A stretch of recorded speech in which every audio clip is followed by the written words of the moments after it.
Every few weeks, I'm joined by a panel of international reporters to discuss some of the big stories in the news. And there is much to discuss in this edition of The Heat after terrorists attacked two locations in Brussels last Tuesday, killing more than 30 people and wounding some 300.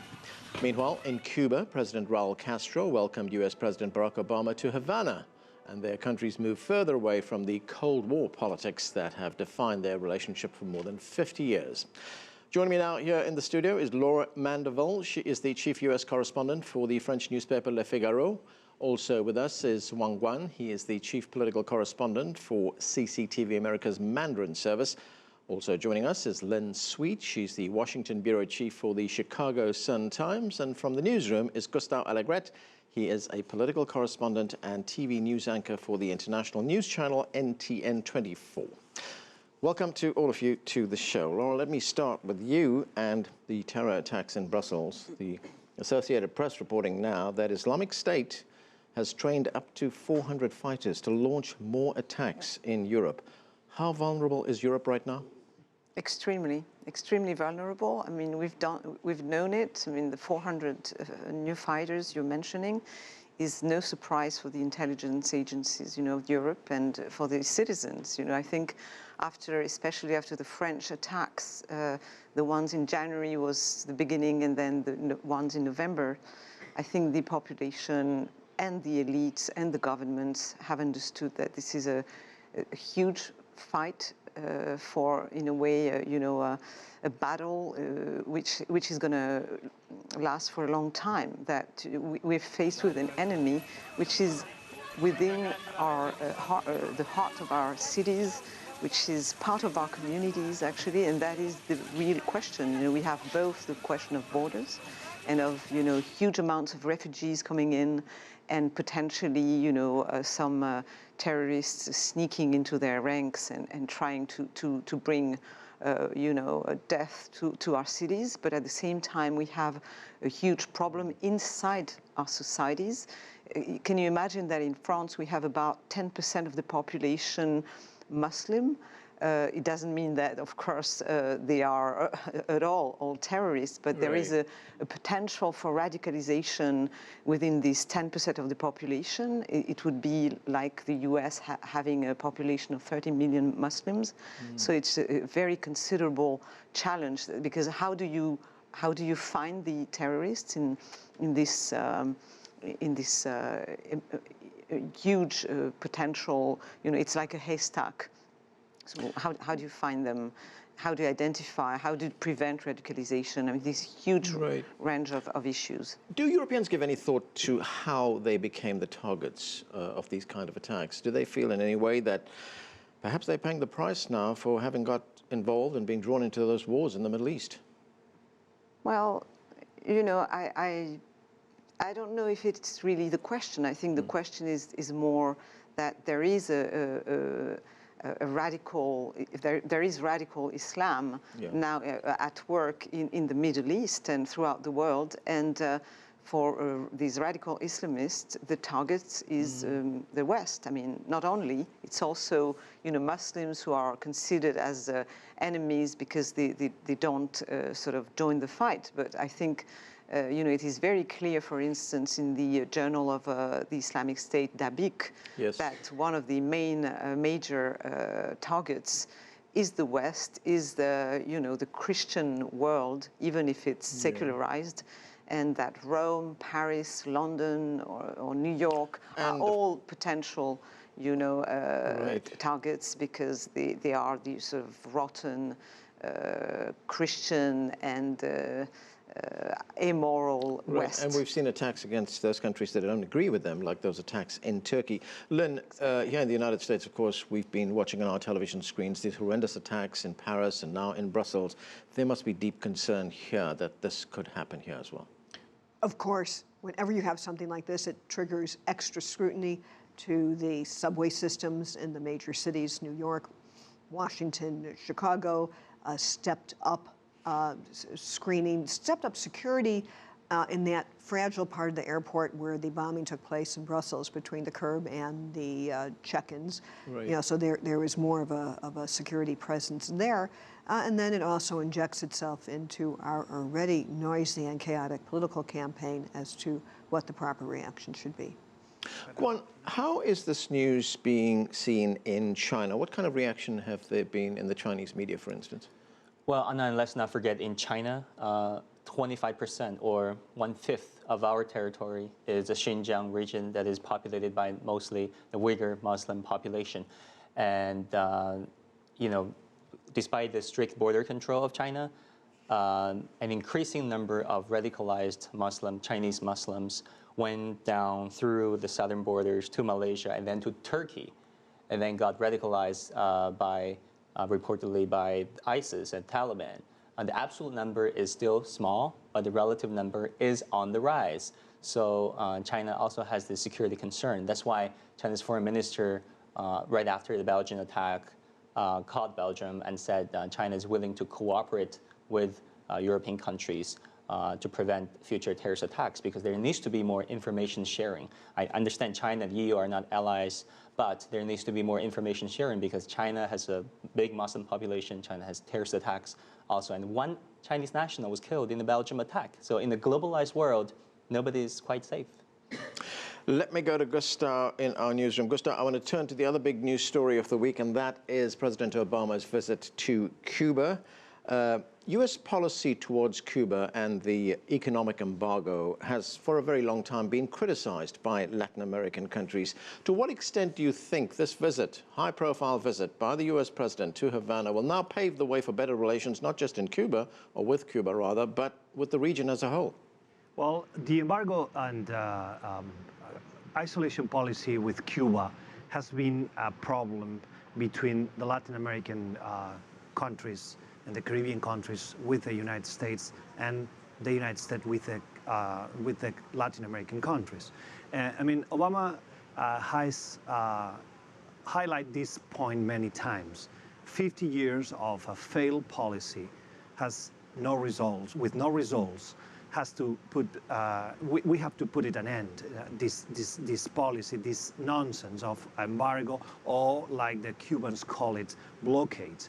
And on the other side, Obama in the last month has tried to watering down the conflict with the Venezuelan government.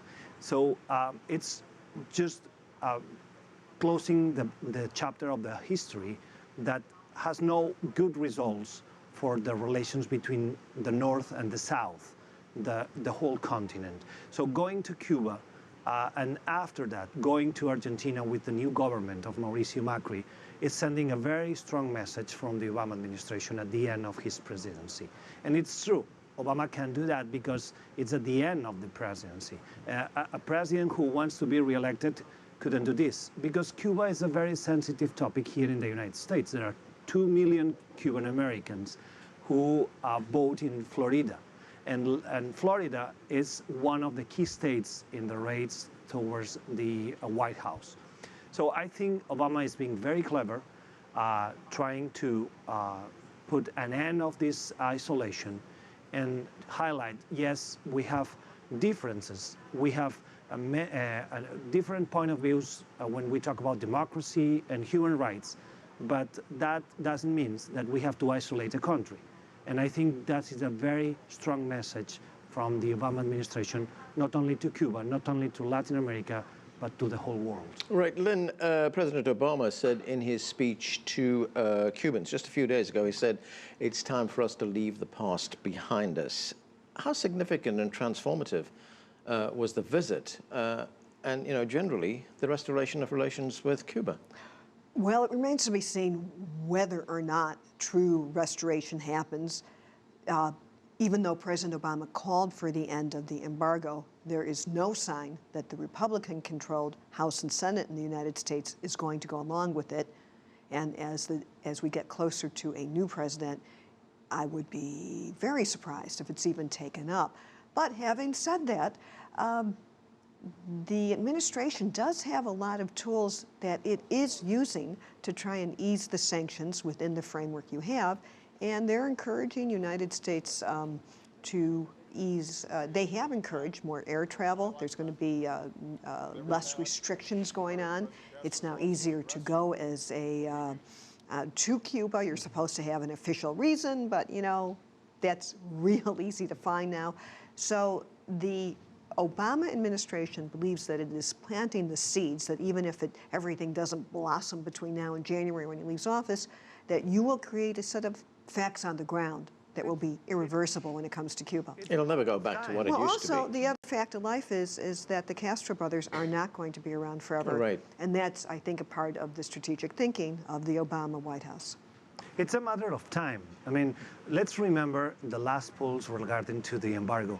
6 out of 10 Americans are in favor of lifting the embargo and ending this nonsense policy.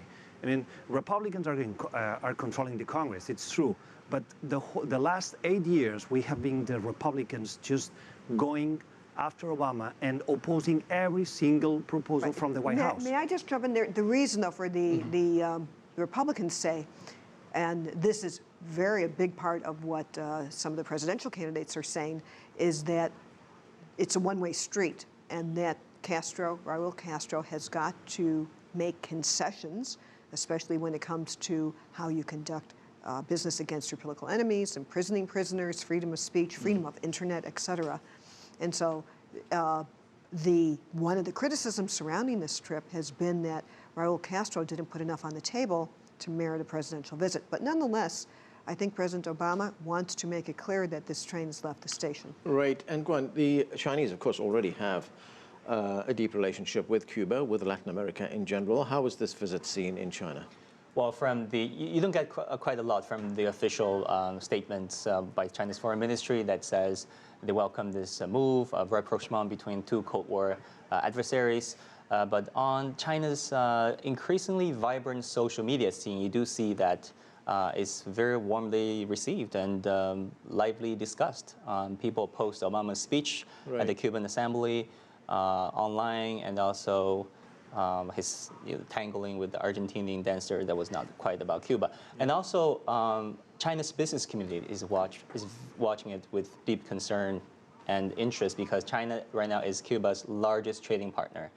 And we know what could happen to... They're going to see competition now from the United States, So right? is there much tourism, or is it just too far and too expensive for vacations in Cuba from China? Well, for China, the thing is there's not really a direct flight. The longest direct flight can only fly about 14 hours, 15, and then from China to Cuba, you need to go to Spain or to the US, and it's a long way 30 from the hours. beach. Yeah, and Laura, least we forget, there's already a good relationship between Europe and Cuba. Take France, for instance. Raul Castro has been in France. Exactly. President François Hollande has been in Cuba. There have always been, you know, in France, the Socialist Party has been very powerful, especially in the intelligentsia, among intellectuals. So there has been actually for many years, you know, sort of a divided opinion on Cuba. A lot of intellectuals, leftist intellectuals like Danielle Mitterrand, who was the wife of President François Mitterrand, went to Cuba and had relations with them. And so there was this sort of idea that Cuba was,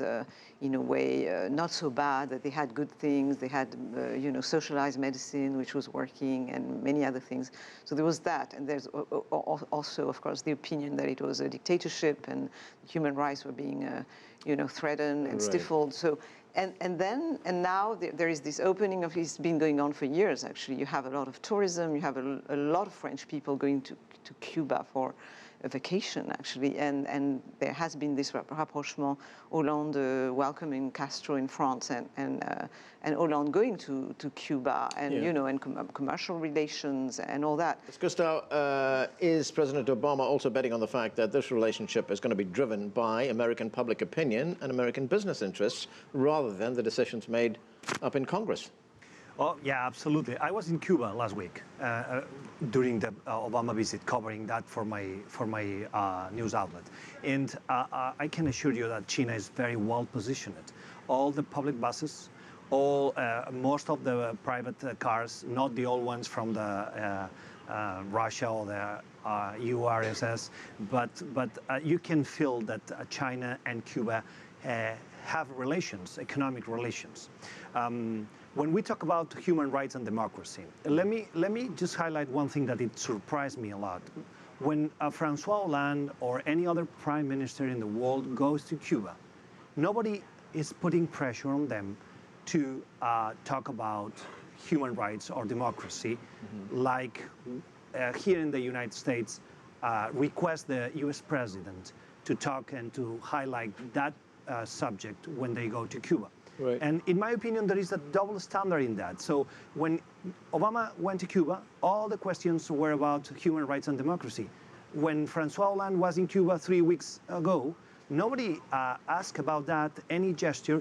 Hollande had no meetings with oppositors or members of the Committee of Human Rights and Right. Restoration and so on and so forth. So that double standard, it's surprising, especially when we talk about Cuba and the US.